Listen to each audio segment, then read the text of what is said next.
Hi friends, welcome to మన వంటలు. ఈరోజు మనం చేసుకోబోయే రెసిపీ మిగిలిన అన్నంతో ఇలా పునుగులను తయారు చేస్తున్నాను. ఎంత క్రిస్పీగా ఉన్నాయో చూడండి. పర్ఫెక్ట్గా మనకి ఇలా రావడానికి చిన్న చిన్న టిప్స్ చెప్తూ నేను ఈ పునుగులను తయారు చేస్తున్నాను. చూడండి, అన్నీ పర్ఫెక్ట్గా మనకు క్రిస్పీగా ఉన్నాయి. ఇప్పుడు మేకింగ్ ప్రాసెస్లోకి వెళ్ళిపోదాం. ఇవి కేవలం మనకు 10 నిమిషాల్లోనే తయారవుతాయి. మిగిలిన అన్నంతో మనం పునుగులను చేస్తున్నాము కదా. ఇప్పుడు వాటి కోసం కావాల్సిన పదార్థాలు: ముందుగా ఆనియన్స్ని ఇలా కట్ చేసి, అదేవిధంగా గ్రీన్ చిల్లీలను కూడా పుదీనాను కూడా తీసుకున్నాను, కరివేపాకు, అన్నం, అదేవిధంగా జీలకర్రను కూడా తీసుకున్నాను. ఇప్పుడు ఈ ఆనియన్స్ని, పచ్చిమిర్చి, అదేవిధంగా పుదీనాని, కరివేపాకుని మిక్సీలో వేసి పేస్టులా పట్టుకుందాం. ఈ అన్నాన్ని కూడా మెత్తడి పేస్ట్ లాగా మనం మిక్సీలో వేసి పట్టుకుందాం. ఇలా అన్నాన్ని ఇలా ఫైన్గా పేస్ట్ చేసుకోవాలి. చూడండి, ఈ విధంగా మనకు అన్నం ఉన్నట్లయితే మనకు ఈ పునుగులు అనేవి చాలా అద్భుతంగా వస్తాయి.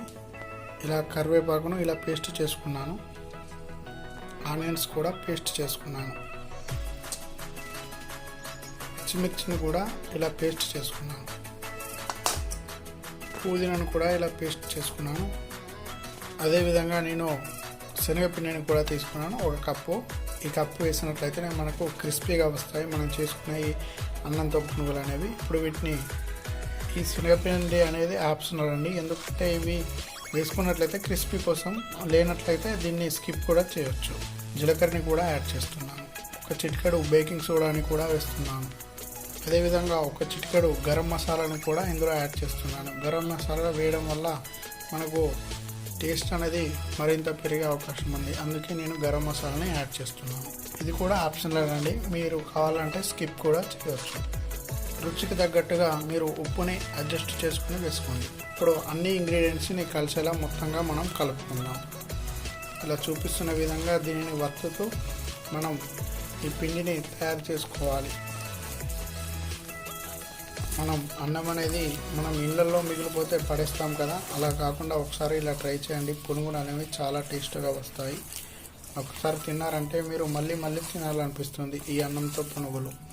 చిన్నపిల్లలు అయితే చాలా ఇష్టంతో తింటారు. ఇప్పుడు వర్షాకాలం కదండి, సాయంత్రంలో స్నాక్గా కూడా ఇవి మనం చేసుకోవచ్చు. ఈ పునుగులు కేవలం మనకు 10 మినిట్స్లోనే అవుతాయి. వేడివేడిగా తింటుంటే చాలా క్రిస్పీగా క్రంచీగా ఉంటాయి. ఒకసారి ట్రై చేయండి. ఇలా మనం ఒక 5 నిమిషాల పాటు పూర్తిగా దీన్ని కలుపుకుంటూనే ఉండాలి. ఇప్పుడు మనకు పిండిని పూర్తిగా మనం ఈ అన్నాన్ని కలుపుకున్నాం కదా, ఇప్పుడు ఆయిల్లో మనం పునుగులని వేసుకుందాం.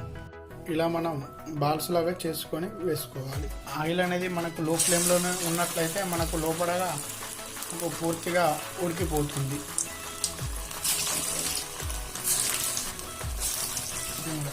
వీటిని మొత్తంగా మనం వేసుకున్నాం కదా, ఇప్పుడు లో ఫ్లేమ్లోనే వేయించుకోవాలి. అలా అయితేనే మనకు పర్ఫెక్ట్గా ఉడుకుతుంది లోపల. 1 మినిట్ అయింది కదా, వీటిని ఒకసారి టర్న్ చేసుకుందాం. చూడండి, మనకు వేగుతున్నాగా, పైన పూర్తిగా వేగిపోయింది. ఇప్పుడు లోపల ఉడికినట్లయితే మనకు ఈ పునుగులు అనేవి తయారవుతాయి. చూడండి, మనకు పూర్తిగా వేగిపోయాయి. ఇప్పుడు లోపల కూడా పర్ఫెక్ట్గా మనకు కుక్ అయింది. ఇప్పుడు వీటిని బయటికి తీసుకుందాం మరొక ప్లేట్లోకి. చూడండి ఎంత చక్కగా ఉన్నాయో. ఈ అన్నంతో, మిగిలిన అన్నంతో ఇలా చేయండి. కేవలం 10 నిమిషాల్లోనే తయారవుతాయి.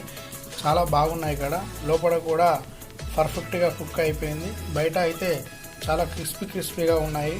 మీకు నచ్చినట్లయితే మీ ఫ్రెండ్స్ అండ్ ఫ్యామిలీకి కూడా షేర్ చేయండి ఫ్రెండ్స్. అదేవిధంగా మన ఛానల్ని తప్పకుండా సబ్స్క్రైబ్ చేసుకోండి. Thanks for watching friends. Have a nice day.